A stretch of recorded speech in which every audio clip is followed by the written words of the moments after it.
Muchas gracias a los tres. En el orden que queráis, ellos os saldrían ahí. Bueno, ¿quieras? Nos han mandado. Muy bien. Muchas gracias. Vamos a empezar por Europa. Yo suelo decir en mis conferencias en Next Educación y en las clases, no hay una guerra de Ucrania. Hay 6 guerras de Ucrania, por lo menos. Hay una superposición de una guerra militar, que conocemos, una guerra diplomática que Putin quería de otra manera y de momento se le ha vuelto un contrario porque Finlandia y Suecia han entrado en la OTAN, nada que él pudiera esperar. Hay una guerra económica, hay unas sanciones, etcétera. Hay una guerra energética, de eso vamos a hablar porque acaba determinándolo todo. Hay una guerra tecnológica, no vamos a entrar en detalles ahora, pero es verdad que se han probado nuevas tecnologías militares que después veremos en la vida civil y eso explica lo que está pasando también en el frente con nuevos satélites espía, con sistemas de geolocalización, con ruptura de la encriptación de las conversaciones entre los militares, en este caso oponentes del ejército ruso, y hay desde luego una guerra de comunicación, porque siempre que hay una guerra, pues de tanto en tanto aparece el presidente de un país. En esta guerra, el presidente del país atacado interviene por la mañana, al mediodía y por la tarde, a través de Facebook, de Instagram y de lo que sea. Y además a través de Zoom entran los parlamentos nacionales e incluso entra finalmente en el Festival de Cannes, si es necesario. Comenzamos por la energía y por esa última hora. Les voy a proponer que tengan varias intervenciones para después debatir entre ellos. La eurodiputada Susana Solís, por favor, en primer lugar, en ese término, si le parece, sobre la energía, que usted conoce muy bien. Bueno, muchísimas gracias. Primero, déjame que os agradezca una vez más que participar en este segundo foro de Empuéblate. Para mí es un lujo, sobre todo porque cuando hablamos en la Unión Europea sobre los reglamentos, sobre el reto demográfico, yo siempre digo que las soluciones, nosotros ponemos el marco jurídico, pero las soluciones tienen que venir, como hemos visto hoy aquí, de los grupos de acción local y de los municipios, ¿no? Y eso para mí es muy reconfortante conocer que esto es así. Y evidentemente, viniendo de Bruselas, tenemos que hablar de la crisis energética, porque estamos trabajando en encontrar una solución para independizarnos del gas ruso, como sabéis, y sobre todo para asegurarnos que vamos a tener suministro este invierno. Y eso pasa porque nos pongamos de acuerdo los 27 y nos mantengamos unidos con una propuesta que al final podamos hacer frente a Rusia y que nos vea fuertes, ¿no? Yo ahora mismo no vengo exactamente de Bruselas, Manuel, vengo de todo el norte de España, he estado con la Comisión de Energía del Parlamento Europeo viendo los efectos que tiene la crisis energética en la industria electrointensiva. Y cuando hablamos de la industria electrointensiva lo conoceréis muy bien porque es, por ejemplo, el caso de los fertilizantes que han incrementado su precio el 3% debido al precio del gas. Y de lo que tenemos claro y que hemos salido de allí muy, muy preocupados es que Europa tiene que dar una solución para que podamos hacer frente a estos costes, porque estamos hablando de las familias, de las empresas, pero también, como muy bien sabéis vosotros, de la agricultura y de la ganadería. Así que vamos a proponer, yo creo que estamos pendientes de esa reunión del día 30 de septiembre de los 27, de los ministros de los 27, pero sí se están trabajando y yo, por hacerlo muy sencillo, necesitamos unas medidas urgentes a corto plazo y eso son ayudas y ver de dónde sacamos los fondos para poder ayudar, como hicimos durante el COVID, a pagar la factura de la luz tanto a pymes como a familias como a empresas vulnerables. Y por otra parte, tenemos que trabajar en la solución a medio y largo plazo son las renovables. Tenemos que incrementar nuestro porcentaje de renovables. Y aquí también tiene un gran protagonismo el mundo rural. Y en Bruselas estamos legislando y a mí me parece lo difícil es encontrar ese equilibrio entre aumentar muy rápidamente nuestra penetración de renovables y, por tanto, hablamos de agilizar los permisos, pero luego no hacerlo a espaldas del territorio, porque yo creo que eso es lo que al final hace que tengamos esa oposición a esos macroproyectos que muchas veces se han hecho a espaldas y los ayuntamientos se enteran por el BOE de grandes proyectos. Por tanto, ese equilibrio es fundamental. Y en segundo lugar, cuando hablamos de renovables, solo hablamos de energía eólica y energía solar. Y dejamos muchas veces de al lado el biogás, la biomasa, que es nuestra cosa, que es utilizar los residuos que, como tú muy bien decías esta mañana, de esas fincas que se encuentran abandonadas, de los montes que se encuentran sin limpiar, de los restos agrícolas. España puede ser una potencia en biogás y en biomasa, Francia es ahora una potencia y tenemos mucha más capacidad que ellos, y se debería utilizar todos esos residuos para hacer energía renovable, circular, y que por tanto también podríamos tener una gran, mucha importancia a España. Muy bien. Estamos en una primera intervención. Gracias por ceñirte al tiempo que te habíamos pedido, Susana, de esa visión del Parlamento Europeo con esos titulares. No hay que hacer las cosas a espaldas de la ciudadanía, y España puede ser una potencia en biogás y en biomasa. Entramos en el territorio español, cada uno puede hablar aquí, los presentes, de lo que crean conveniente, pero una mirada desde el Congreso de los Diputados y desde la Comisión de Agricultura, y allí está Milagros Marcos. Adelante. Muchas gracias, Manuel. La verdad es que no es posible hablar del mundo rural sin hablar de la agricultura y de la ganadería, sin hablar de la única actividad que es absolutamente imposible deslocalizar. No se pueden recoger uvas si no es al lado de las viñas, sin ninguna duda. Si hablamos de comercio de proximidad, de alimentos de proximidad, lo fundamental es que se puedan producir esos alimentos y que en este momento en España seamos competitivos. Yo siempre digo que lo importante es que el sistema alimentario español sea primero rentable, después competitivo y finalmente sostenible. O sea, no hay nada que sostener si no hay agricultores, porque no hay rentabilidad. Y si no eres capaz de vender al menos al mismo precio que lo hacen tus convecinos, franceses, italianos o polacos, complicado lo vas a tener. Y una vez que tienes esa capacidad, avanzar en sostenibilidad, que no solo es una necesidad, sino que el propio sector lo está demandando a base de investigación, a base de tiempo, y en el momento en que realmente se pueda avanzar en sostenibilidad sin restar ni rentabilidad ni competitividad. Creo que esa es una de las claves. Y dicho esto, ¿me dejas hacer una pregunta? Adelante. Porque esto es muy importante. ¿Cuántos de ustedes recomendarían a su hijo ser pastor o ser ganadero? Pocos. Dos. 0 de momento, ¿no? Está todo dicho. 1. Está todo dicho. 1. El alcalde de Quismondo, ¿no? Esta es la clave. Esta es la clave. En este momento, que se nos llena la boca hablando de sostenibilidad ambiental, de la importancia de la agricultura y la ganadería, porque es cierto que es un sector estratégico y sin él no comemos, no nos engañemos. Resulta que con menos de 35 años solo hay un 4% de agricultores. La mayoría tienen más de 60 años. Y esto va muy asociado al primer elemento, que es la rentabilidad. Para que algo sea rentable tienes que tener o más ingresos o menos gastos. Y en este momento está ocurriendo justo lo contrario. Regar una hectárea en este momento cuesta 4 veces más con energía solar de lo que costaba hace un año. 4 veces más tener la espelta que necesita Irene para poder hacer ese estupendo pan que acabamos de ver.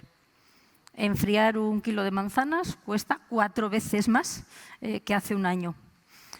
Producir el alimento, el pienso para el ganado, un ganadero paga en este momento 70 veces más, un 70% más por el pienso de lo que pagaba hace aproximadamente un año. Los fertilizantes han subido un 300%, también incrementados por el tema de la guerra de Ucrania. Lógicamente, a la industria que los envasa, que los transforma, además de la nueva ley de residuos, pues tiene que pagar también esos costes de energía. Claro, si esto llega al consumidor, el problema es que nadie compra productos españoles. Y entramos en la competitividad. ¿Por qué? Bueno, pues las manzanas las comeremos, pero vendrán de Polonia, que para eso está el mercado y a precios mucho más razonables, ¿no?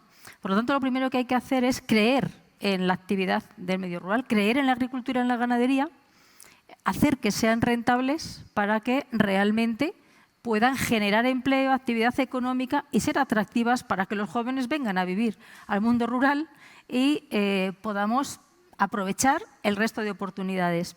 Yo soy de Castilla y León y he trabajado en varios departamentos diferentes de la comunidad autónoma, ¿no?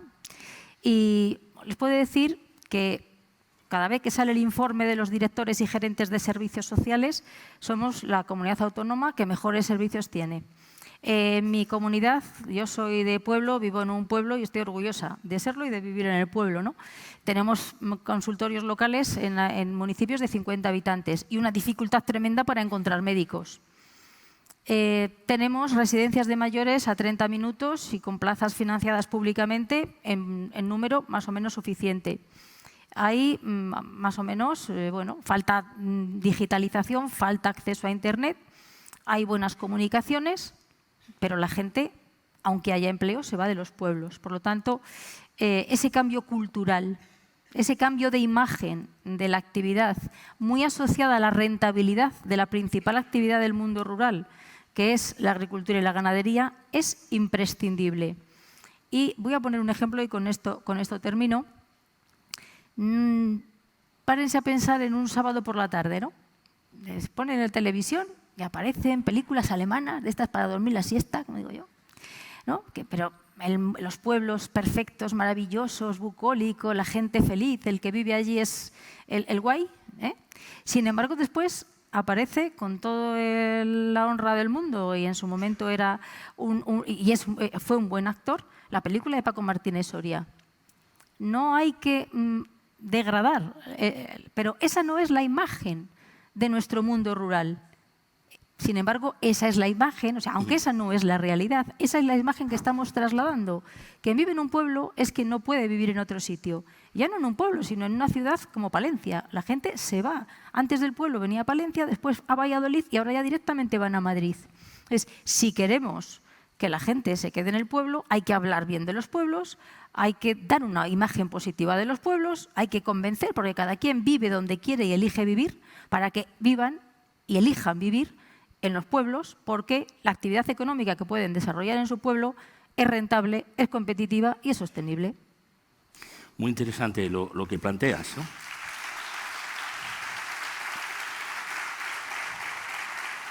Muy interesante, Milagros. Desde luego esos porcentajes de incremento de costes escalofriantes, ¿no? 300% de los fertilizantes que hablabais y tal. Pero luego entras en el problema cultural. Si no cambiamos el modelo cultural y vamos a películas como la que dices, de Paco Martínez Soria, como Vente a Alemania Pepe, como otras cosas, etcétera, que había.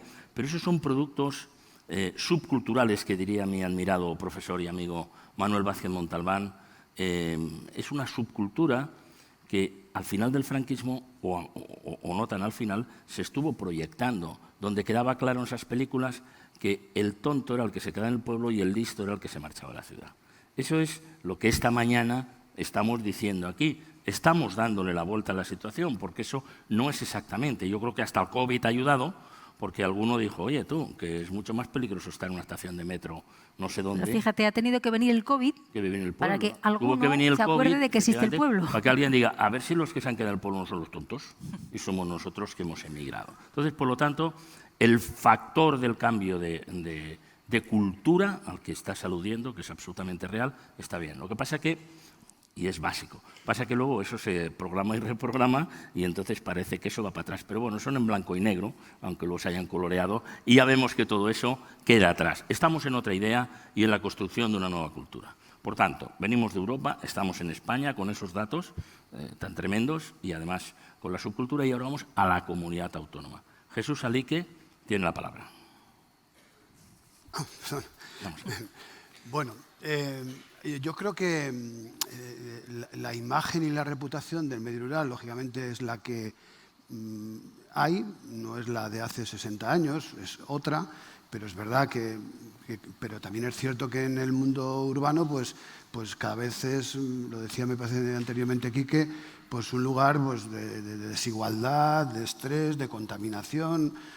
Todos los lugares tienen unos pros y tienen unos contras. Yo creo que no hay ningún territorio sin futuro, lo que hay es territorio sin proyectos, hasta que viene alguien y los lleva de la mano de Irene, de la mano de Quique, de la mano de Zara, que comentábamos anteriormente, y de otros muchos más que los hay, ¿no?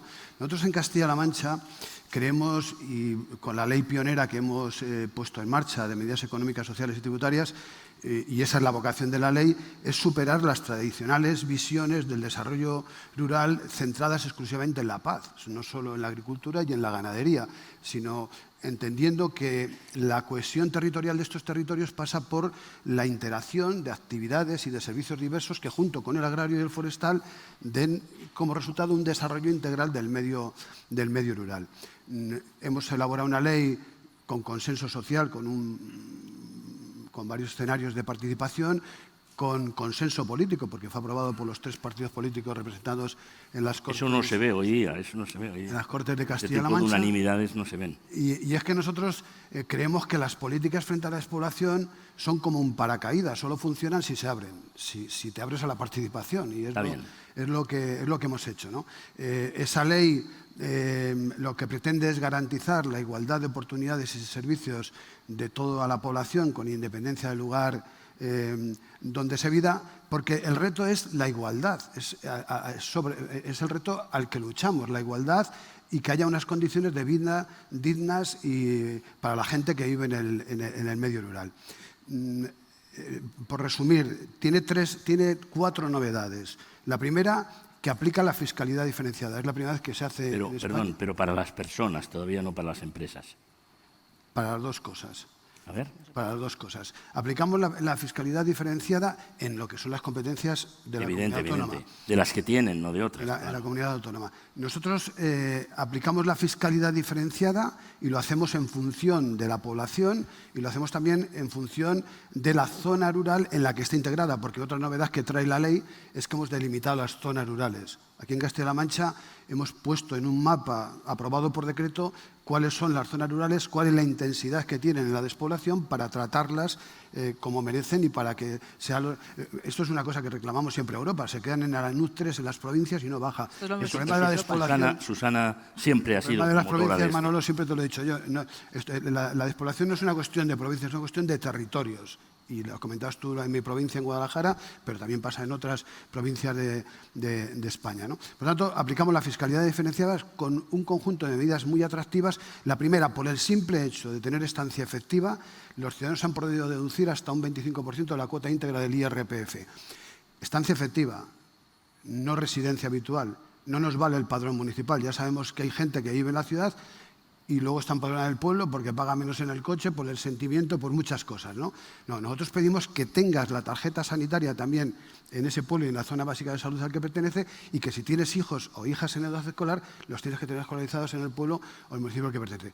Hay una deducción del 15% por lo que se invierte en construir o en rehabilitar una vivienda habitual en el medio rural, y luego otras deducciones en el IRPF que este año ha sido la primera vez que se ha aplicado en la campaña de renta, y puedo decirles que se han beneficiado casi 60.000 declaraciones y que los ciudadanos y ciudadanas que viven en estas zonas han tenido desgravaciones por importe de 23,5 millones de euros. Pero también lo hacemos en el ámbito del impuesto de transmisiones patrimoniales y actos jurídicos documentados. En primer lugar, cuando hay una transmisión de la vivienda, hay deducciones en la modalidad de impuesto de transmisiones de hasta el 80% y en actos jurídicos del 86%. Y cuando esa transmisión es para destinar ese inmueble a un local de negocio o a una empresa, hay una deducción del 75% y del 98% en el caso de actos jurídicos documentados. Y además, bonificaciones del 95% cuando se trata de actuaciones en suelo terciario o comercial, porque hay veces que hay que hacer agregaciones para que una empresa se ubique. Pero lo que pedía esta empresaria antes se estaba refiriendo a otro asunto, que es el personal. Digamos, estaba referida más, digamos, como a la seguridad social y a la contratación. Sí, no, pero está bien, no. Pero está bien este avance porque en eso hay que reconocer, yo creo que objetivamente es así, que Castilla-La Mancha fue pionera con esa ley, primero la de la despoblación, aprobada unánimemente, y después con estas ventajas. Se está pidiendo otra cosa, es un tratamiento fiscal también en el ámbito del trabajo, digamos, que es lo que pedía ella, y que eso, en todo caso, queda aquí planteado. Yo simplemente subrayo que lo que pedía era otra cosa, y eso está muy bien, lo que estás diciendo. Entre otras razones, porque no se trata a veces solo de un negocio. Yo recuerdo todavía en un municipio de la provincia de Guadalajara, en la Sierra de Molina, en concreto en Alcoroches, cuando una propietaria de un bar, ella ya mayor, la regentaba la hija, decía: Jesús, dice, yo cuando abro el bar por la mañana en el mes de febrero, y allí hasta 14 grados bajo cero, dice, en el momento que empieza a entrar por los tubos el gasoil, dice, vamos, hasta que quita todo el hielo que hay, dice, ya me he gastado media calefacción, dice, claro, y luego vienes y quien entran son dos personas, o 3 o 4 o 5, a tomar un café. Y esto es más que un negocio, es un servicio público. Muy bien, adelante. Sí, yo creo que lo que queda claro es que Europa ha hecho los deberes porque ha puesto el foco por primera vez en muchos años, pone el foco ya en el reto demográfico. Y gracias a eso, pues se ha modificado la normativa de ayudas de Estado territoriales que ahora nos permiten hacer esa fiscalidad diferenciada. Y esa fiscalidad diferenciada puede permitir, por ejemplo, bonificaciones en la seguridad social a los trabajadores, que yo creo que es algo de lo que nos están pidiendo aquí. O sea, Europa nos ha puesto un marco que nos ha dicho, lo que pedíais, aquí lo tenéis. El hecho de también incorporar que se mida la despoblación a nivel de comarca o a nivel de municipio es otra de las novedades que también hemos aprobado en los fondos FEDER. Para mí ha sido una batalla enorme con la comisaria para que tuviese en cuenta esta singularidad que pasa en España. Y yo lo que quiero decir es que tenemos el marco y ahora tenemos los fondos europeos. Y a mí lo que me preocupa ahora es que no se estén utilizando los fondos europeos que tenemos para realmente dar un vuelco a la situación. Y es que antes escuchaba que el 26% de los fondos de Next Generation ya se había adjudicado, 20.000 millones de euros. Sí, se han asignado a las distintas administraciones. Pero ¿cuántos pymes o cuántos de vosotros habéis recibido una ayuda del Fondo Next Generation? Es decir, España ha recibido los fondos se han asignado en una parte, un 26%, a las administraciones públicas, a distintas administraciones, pero ahora falta hacer las licitaciones, hacer las convocatorias y que lleguen a la economía real. Y todavía somos incapaces de saber cuántos fondos Next Generation, cuánto ha llegado realmente a la economía real. Y me temo que muy poco por lo que ha dicho la IREF. Pero además también tenemos los fondos estructurales, ¿no? Los fondos que ahora tenemos, los del 14-20, pero también las comunidades autónomas tenéis que hacer el plan operativo del 21-27. Esta es la oportunidad, y lo digo siempre, de que reflejéis vuestro compromiso, ¿no? con el mundo rural y con el reto demográfico, porque ahí también desde Europa os hemos dado la posibilidad de que hagáis una línea específica, prioritaria para el reto demográfico y para el mundo rural. Por lo tanto, yo siempre digo compromiso, y el compromiso está en el presupuesto. En los presupuestos generales del Estado del año pasado no estaban. Veamos los presupuestos generales del Estado que se van a hacer ahora y, sobre todo, en los planes que presentéis las comunidades autónomas. Pero muy bien, las herramientas están ahí. Gracias, ¿no? Interesante, muy interesante. Milagros. Efectivamente, desde el 2015, creo recordar que se llevó al Comité de las Regiones, empezamos a pelear para que se pudiera financiar o pudiera haber una fiscalidad diferenciada sobre aquellas empresas que están en el mundo rural, no solo para construirlas, sino para su funcionamiento, que es lo importante. Por lo tanto, eso está ahí. Falta que el Gobierno de la Nación lo desarrolle y lo aplique, porque no están los criterios todavía para poderlos aplicar. Por eso, pues las empresas no los pueden aplicar. Y luego, el uso del dinero europeo. Creo que tenemos una gran oportunidad en este momento con los Next Generation. Hay 140.000 millones de euros. Ningún gobierno se ha encontrado nunca, y esperemos que no haya más pandemias y no se los tengan que encontrar jamás, ¿no? Con un dinero de este volumen.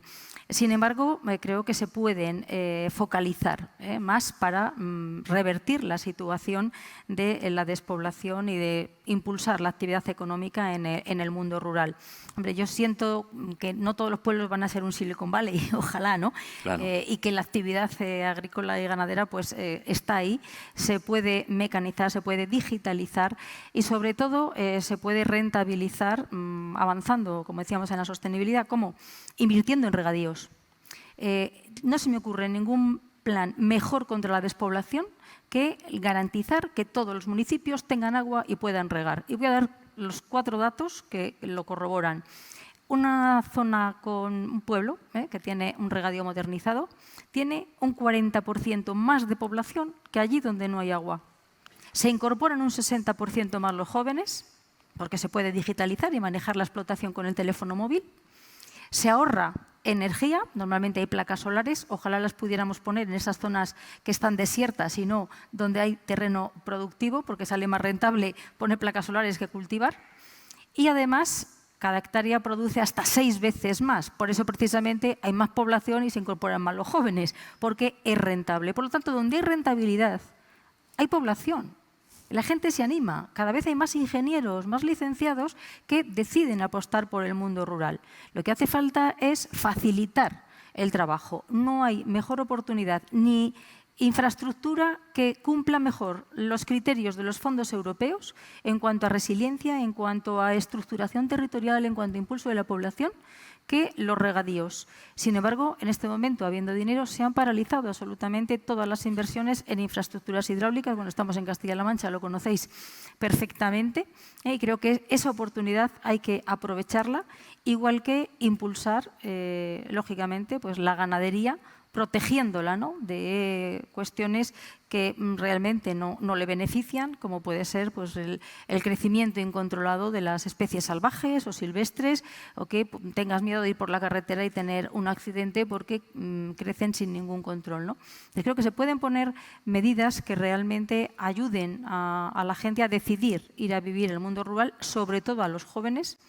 Y bueno, pues las ayudas, reducir los gastos y aumentar los ingresos son fundamentales. Ya sé que la PAC no es, y en este momento con un 30% menos, pero es que el resto son los mercados. Y para estar en el mercado hay que ser competitivo y hay que garantizar que hay quien cultiva para poder tener y poder producir. Y ese es el gran reto en este momento que tenemos. No, pero das dos titulares muy interesantes. Uno, no hay mejor plan contra la despoblación que los pueblos tengan agua para poder regar, titular claro, y es verdad, subrayas la gran oportunidad de los fondos europeos. El problema es que cuando hablamos de fondos entramos en un baile de números. Antes he dicho aquí lo de los 20.000 millones de euros para el mundo rural de los fondos europeos, pero Susana Solís expresa, y quiero que conteste también Jesús a esto, por favor, expresa su escepticismo de si realmente esas cifras luego se han concretado o no se han concretado. Porque eso es que está disponible, entiendo yo. Sí. Otra cosa es que se pida correctamente y que se pida en tiempo. Que ese sería el problema, si no, no llega. Porque en una conversación anterior, en el Foro Next, yo escuché no solamente a Susana, sino también a Luis Garicano, de tu grupo, que ahora ha dejado el Parlamento, decir que en España solamente se utiliza el 60 o el 70% del dinero disponible porque no se pide mal, se pide a destiempo. Ese escepticismo en la práctica es el que me gustaría que comentara Jesús. Bueno, es que yo creo que para la gestión de los fondos hay muchos problemas. La primera decía aquí que anteriormente pues que hay administraciones, en el caso de los ayuntamientos, que no tienen personal adecuado incluso para poderlos pedir, ¿no?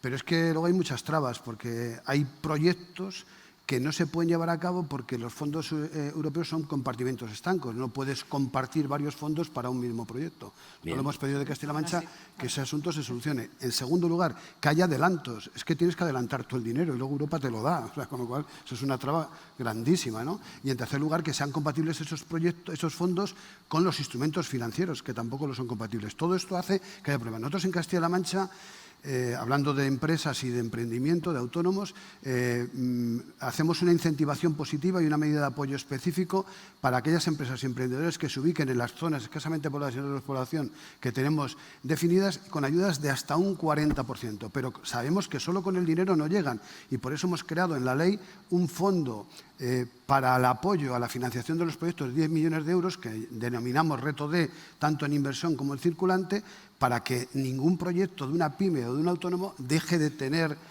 la posibilidad, si es viable, de llevarse a cabo en estos territorios, aparte de las medidas fiscales, como anteriormente decía. Incluso garantizamos que en el 2025 todos los municipios de Castilla-La Mancha tendrán conectividad ultra rápida.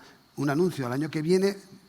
Casi la totalidad de los municipios de más de 100 habitantes, que en Castilla-La Mancha es casi todo, tendrán conectividad ultra rápida, 300 megas, con una velocidad de 300 megas, que es superior a lo que se ha marcado a nivel nacional de 100 megas. Y quiero, si me permites, para terminar, con algo que creo que es muy importante. Nosotros hemos aprobado una ley, creo que ahí hay una estrategia muy importante con una memoria económica de 3.322 millones de euros para los próximos 10 años, pero lo más importante que tiene la ley es que el reto demográfico tiene que tener vocación de permanencia en el tiempo. Nosotros obligamos en la ley, ya lo estamos haciendo, hemos aprobado una resolución con una guía y un bloque que se tiene que cumplir para que todas las leyes, planes y programas lleven incorporado el impacto demográfico, es decir, la identificación y la valoración de cómo esas leyes o esos planes influyen en estas zonas escasamente pobladas para, en su caso, adecuarla a la realidad del medio rural y luchar frente a la despoblación. Y lo llevamos a los presupuestos. Somos también la primera comunidad autónoma. Ya estamos elaborando, las consejerías están reportando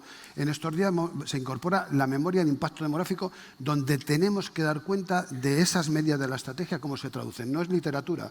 O hay dinero O se pone dinero o las medidas quedan muy bien en el anuncio, pero no sirven para nada. Y nosotros las estamos aplicando con el Ministerio, que tenemos aquí a Paco Boya. Vamos a poner en marcha 2 proyectos, creo, muy interesantes, de los que se ha hablado esta mañana, que a veces se habla poco, pero es un gran problema. Uno tiene que ver con la vivienda. Vamos a hacer un proyecto piloto para rehabilitar viviendas en desuso de propiedad municipal, antiguas casas de maestros, centros sociales, etcétera, para rehabilitarlas y alquilarlas con unas condiciones adecuadas para que la gente pueda ir. Y la segunda tiene que ver con el ocio y la cultura. Vamos a hacer un programa de ocio y cultura en los pueblos con problemas de despoblación, en colaboración con las AMPAs, los centros escolares y los ayuntamientos, que también a veces esa es una de las cosas que se mandan desde el medio rural. Me ha parecido percibir que Susana y Milagros no estaban de acuerdo con la primera de tus afirmaciones. Sí, precisamente cuando hablabas de que no era posible combinar fondos, esa flexibilidad que ha dado Europa ahora permite hacerlo así y tiene todo el sentido del mundo.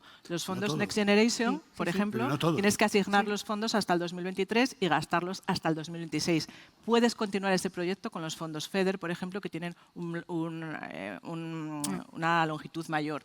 Ahora mismo también con los fondos FEDER te permiten hacer proyectos transversales. Yo creo que en Europa sí nos hemos dado cuenta precisamente de los problemas que hay a la hora de gastar los fondos y hemos dado una flexibilidad como no se ha dado nunca, cofinanciación mayor. Hemos ajustado otro aporte muy importante, la cofinanciación, a la inflación, porque necesitamos prefinanciar los proyectos, pero hay un problema de burocracia en España que no se da en el resto de los países. Y eso es lo que yo estoy viviendo cuando comparo esas gráficas y España acaba en el último lugar.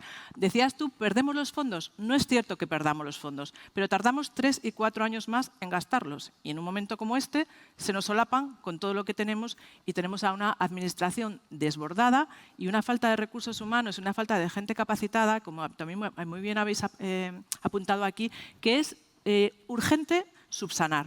Y es urgente que pongamos los recursos porque nos jugamos muchísimo. No vamos a recibir tantos fondos en la vida y realmente hemos visto aquí que tenemos proyectos, tenemos ideas, tenemos jóvenes que están dando la vuelta a la concepción del mundo rural, que podemos estar muy orgullosos, ¿no?, los que venimos de las zonas rurales o de ciudades pequeñas y, por tanto, hay que ponérselo un poco más fácil. Susana, es verdad, nunca vamos a recibir tanto dinero como ahora, pero además tendremos que pagar el que estamos recibiendo ahora. Además, estos jóvenes son los que lo van a tener que devolver. Muchas de estas cosas son a crédito. Y aquí se dice, bueno, pues, y hay mucha alegría, pero luego nosotros directamente o nuestros hijos les va a quedar un pasivo extraordinario que a ver cómo se devuelve. Lo digo subrayando un poco lo que estás planteando. Agradezco la sinceridad y la rotundidad. Has dicho, hay un problema de burocracia en España. No hay gente preparada para resolver esto. Probablemente tampoco muchos ministerios, por cierto, ¿eh? Es que, por cierto, me permito añadir, no solamente en los pequeños ayuntamientos. Es un problema de volumen. Un mismo funcionario tiene que gestionar 4 veces más fondos de lo que tenía antes, con una complejidad mucho mayor, porque es verdad que el mecanismo de los fondos Next Generation es diferente de un fondo FEDER, con lo cual, evidentemente, una misma persona no puede hacer 4 veces más. Milagros. Sí, yo creo que hay 3 problemas. El primero es la inflación. O sea, la inflación, el coste que tienen que soportar las empresas para poder seguir funcionando y no cerrar, porque si se les ha duplicado la energía, se les duplican los impuestos, es prácticamente imposible poder abordar todo eso con más exigencias y si no les llegan urgentemente los fondos. ¿Qué le ocurre a esos fondos? Que es el segundo problema, que necesitan cofinanciación, que no tienen porque están en una situación muy complicada para mantenerse y no cerrar. Y en tercer lugar, que en España se ha elegido un modelo de gestión de fondos, primero que lleva cofinanciación y segundo, que en lugar de llegarle directamente a una empresa vía IRPF y que luego lo justifique, pues hay una cantidad de trámites y de burocracia y de papeleos que nadie sabe cómo gestionar y que tiene que gestionar hasta el ayuntamiento más pequeñito. Hombre, esto tienen competencia los equipos de fondos europeos de las comunidades autónomas y a partir de ahí, si esto se descuenta vía IRPF, que es inmediato en las declaraciones, luego a la empresa le das liquidez y luego ya lo va justificando y le puede ayudar la administración de la comunidad autónoma. Es otro modelo de gestión de fondos. No, perdón, no quería acordarte, para entenderlo bien. Dices se descuenta del IRPF, pero estamos diciendo de la renta de las empresas. Estamos hablando claro, de empresas, estamos hablando de empresas. Sí. Estamos hablando de empresas. No del personal. Bueno, de las personas se podría reducir el IVA de los alimentos. Otra cosa, pero los autónomos que hacen declaraciones del IRPF, perfectamente en estas declaraciones se le pueden asignar los fondos en función del tipo de empresa, del negocio, de una serie de variables. Pero pero con carácter urgente e inmediato. O sea, el modelo que se ha elegido en otros países, que es similar a este que estoy comentando, hace que haya llegado el dinero de los fondos europeos al ciudadano, al empresario. En España, y hay datos oficiales, creo que han salido la semana pasada, somos el último país en ejecución de fondos europeos. El último. El modelo no funciona, pero estamos a tiempo de rectificar. Yo creo que es urgente en la situación en la que están las empresas, viendo cómo las electrointensivas se están cerrando, las productoras de fertilizantes tienen un problema enorme porque necesitan gas. O sea, no se puede mantener. Jesús, estamos ya concluyendo prácticamente. Adelante. Bueno, yo en el tema de los fondos europeos creo que se está poniendo un tinte un tanto negativo. Yo creo que se están gestionando. Nosotros, por ejemplo, yo hablo de Castilla-La Mancha, ¿no? Que es lo que conozco, ¿no? Nosotros estamos gestionando bien, estamos cumpliendo los objetivos que nos marcamos en los fondos. Y es verdad que en el caso, por ejemplo, de los ayuntamientos, hay un gran problema. Y es que no pueden financiar esos fondos a la Unión Europea. Es decir, tú recibes la cantidad de dinero que puedes invertir, pero tú la tienes que adelantar. Y esa falta de, que es un problema de la Unión Europea, esa falta de poder compatibilizar o compartir los instrumentos financieros con los fondos, pues ahí producen un tapón. Yo hablo de los ayuntamientos chiquititos. No, es que no es así. Eso lo decide la comunidad, tienes que adelantarlo, ¿no? Oye, mira, los ayuntamientos pequeños, ahora mismo, en los fondos europeos, nosotros que tenemos un proyecto que es la ITI, hay proyectos que están desarrollando los ayuntamientos. Yo hablo de estos. Es que hay dos tipos de... Bueno, bien, pero yo hablo del pequeño ayuntamiento para el fondo. Tiene un problema. Yo no estoy hablando de la comunidad autónoma, estoy hablando de los pequeños ayuntamientos, que creo que es de lo que venimos aquí a hablar, en gran medida de cómo llega al último punto, ¿no? Al último punto donde tiene que llegar. Eso es una traba de la propia Unión Europea y que está ahí y que tendrán que solucionar, porque pasa en Castilla-La Mancha, pasa en Castilla y León, pasa en Cataluña, pasa en Andalucía. Es un asunto que no es un problema nacional, es un problema de burocracia de la Unión Europea. Pero bueno, evidentemente los fondos están estructurados para toda Europa por igual y España es el último en ejecutarlos. Por lo tanto, no es un problema de la Unión Europea solo, o sea, no es un problema de la Unión Europea. Y hay dos tipos de fondos. Los fondos Next Generation, lo que nos ha dicho es Europa nos ha dado el dinero será distribuido a las comunidades autónomas y ahora las comunidades autónomas tienen que distribuirlo a las administraciones locales. Es lo que decía, el dinero ya está aquí, el dinero europeo.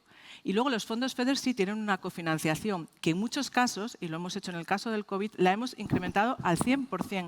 En el 14-20, la financiación de los fondos estructurales se financió al 100% porque teníamos un problema, que es lo que estamos pidiendo ahora para hacer frente a la crisis. Una de las cosas que yo le pido a la comisaria es que ante esta crisis que tenemos ahora, los fondos del 21-27, al principio, o por lo menos los primeros años, tengamos una cofinanciación de 100% para hacer frente, por ejemplo, a la crisis energética. Pero yo creo que debemos mirarnos.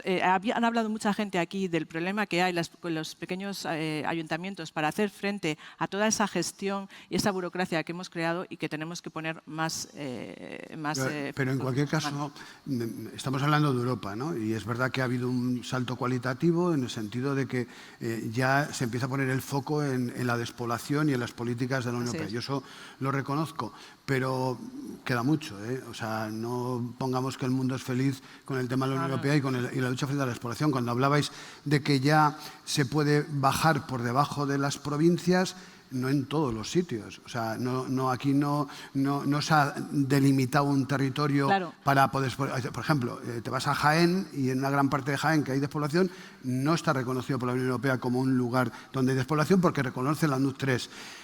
Nosotros sí lo hemos hecho en Castilla-La Mancha y hemos delimitado todo el territorio para saber dónde tenemos el problema de la despoblación. Tenemos que adoptar criterios que sean compatibles a nivel europeo para que los Estados puedan delimitar los territorios, para que lleguen fondos de forma transversal con esos fondos y para que haya criterios de discriminación y de apoyo específico para corregir las desigualdades sociales y territoriales Lo has que tenemos. dicho, vosotros lo habéis hecho en Castilla-La Mancha y está muy bien, y yo además os doy la enhorabuena por esa ley, pero eso lo tiene que hacer el Gobierno de España. O sea, la Unión Europea, nosotros hemos dicho, ahora mismo reconocemos... No, pero el Gobierno de España lo puede hacer para España, pero no para la Unión Europea. No, Europa te ha dado el marco donde te dice esto cumple, es una zona despoblada si cumple menos esta pérdida de población y menos de 8,5 habitantes por kilómetro cuadrado en Anutz. Ojalá.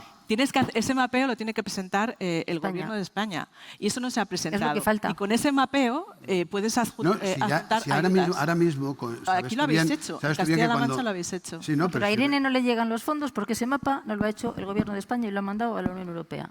Ya está, tiene que estar aprobado. Mira, la provincia de Guadalajara, que le le hablaba antes Manolo, en el último mapa que se ha aprobado de ayudas regionales a la Unión Europea, no entra. Incentivos. No hay despoblación en Castilla, porque claro, como tienes un 22%... Bueno, es evidente que Castilla-La Mancha, en este sentido, va más adelantada. Sí, las cosas como sean. Fueron los primeros de hacer la ley de despoblación, todos estos beneficios fiscales, etcétera, etcétera, y el mapeo, que siempre Ana Solís habla del mapeo. Desgraciadamente no es general de España, esto no es general de España, pero otras comunidades autónomas también deberán ponerse al paso, ¿no?, de esta cuestión, o de lo contrario va a ser muy difícil que se reciban estos fondos. Yo creo, no sé, por intentar concluir y luego os doy un minuto a cada uno, yo creo que hay cosas distintas en esto, si me permitís, o lo veo así. Primero, hay quien pide fondos mal porque no se corresponden a lo que se está ofreciendo. Pongo un ejemplo que está en los periódicos. Si los fondos Next Generation son para sostenibilidad y son para digitalización, fundamentalmente, no se puede pedir que se pague la Ciudad de Justicia de Madrid, por ejemplo, porque eso es hacer obras. Ya sé que hay una parte de ordenadores. No se puede. Entonces, está mal pedido. Pídalo por otro lado. Y hay mucha gente en España que pide fondos inadecuados para lo que están ofreciendo. Primer elemento. La otra cuestión es la bajada, digamos, desde, como estaban diciendo, desde Europa a quien sea las comunidades autónomas y cuando llegan a los ayuntamientos o las empresas. No se ve. Y ahí yo creo que la denuncia que está planteando Susana Solís, me parece ver y que compartimos en cierto modo, es que quizá hay un exceso de burocracia que si no la aligeramos, pues va a ser muy imposible. Hay un exceso de burocracia y hay una falta de preparación. Y esto es así, ¿no? Y el presidente de una diputación, por cierto, de esta comunidad autónoma, me dijo un día, es que para mí no me dejan contratar fácilmente el interventor, no me deja contratar una persona que sabe de esto para pedir los fondos y en cambio no tiene ningún problema para que contrate dos de seguridad. Esto es así. Entonces, o se relajan esas normas o va a ser muy difícil que aprovechemos la extraordinaria oportunidad de los fondos. Nosotros aquí que lo comentaba, que insista tanto con él, pero que hablaba él de una oficina técnica en el Alto Tajo, se está haciendo en colaboración de la Junta de Comunidades de Castilla-La Mancha con la Diputación Provincial de Guadalajara. Hay un equipo técnico para acompañar al emprendedor, a la pyme, al ayuntamiento que quiere tramitar fondos europeos para que en ese acompañamiento llegue no solo en las condiciones adecuadas, sino al lugar adecuado y que cuente con la financiación luego posterior de la que no te llega de Europa. Vale, vamos a concluir, si os parece, un minuto final para cada uno, como se hacen los grandes debates. Venga, Susana Solís, adelante. Bueno, yo solo daros las gracias porque creo que hoy me voy a Bruselas con deberes, evidentemente, y te doy la razón, Jesús, no todo está bien hecho en Bruselas, pero estamos yo creo que avanzando mucho porque el reto demográfico es fundamental para nosotros. Estamos hablando de un duro invierno y también hay un invierno demográfico, el envejecimiento de la población que nos preocupa mucho y que es fundamental para, una vez que salgamos de esta crisis energética y de esta crisis económica, necesitamos poner todos los esfuerzos en luchar contra la despoblación y el reto demográfico y el reto que hay en Europa. Y yo solo me voy con una imagen positiva de lo que podemos hacer.